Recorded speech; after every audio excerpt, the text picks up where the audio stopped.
Well, I think the most important thing about running a company is to remember all the time what a company is. A company is simply a group of people, and as a leader of people, you have to be a great listener, you have to be a great motivator, you have to be very good at praising and looking for the best in people. People are no different from flowers. If you water flowers, they flourish. If you praise people, they flourish, and that's a critical attribute of a leader. There is a very thin dividing line between success and failure. Most people who set up in business without financial backing, they fail at some times in their lives. And I've only just stayed at the right side of that dividing line. For instance, just after we had a record company, I was fed up flying on other people's airlines. I felt that the experience of flying on other people's airlines was an unpleasant one, and I decided to set up an airline. Our bank went into complete panic attack.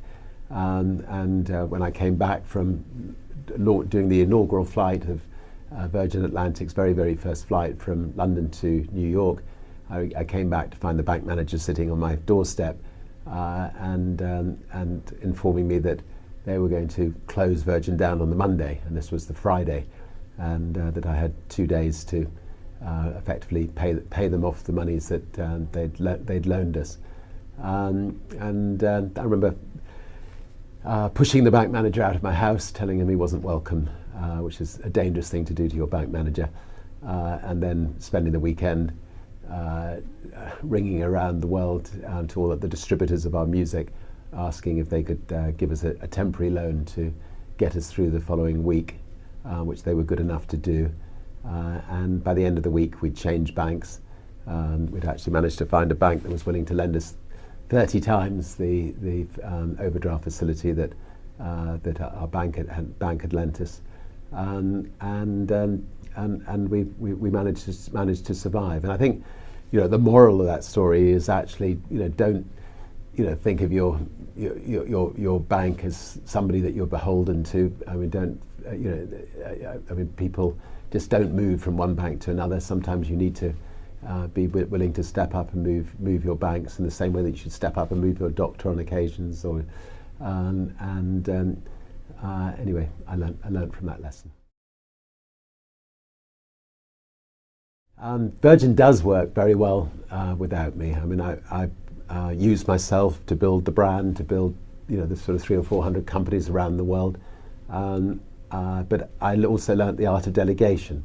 I have a fantastic team of people who run the Virgin companies, give them a lot of freedom to run the companies as if they were their own companies, give them the freedom to make mistakes. The Virgin brand is now maybe one of the top 20 brands in the world, well respected. When my balloon bursts, Virgin will continue to flourish.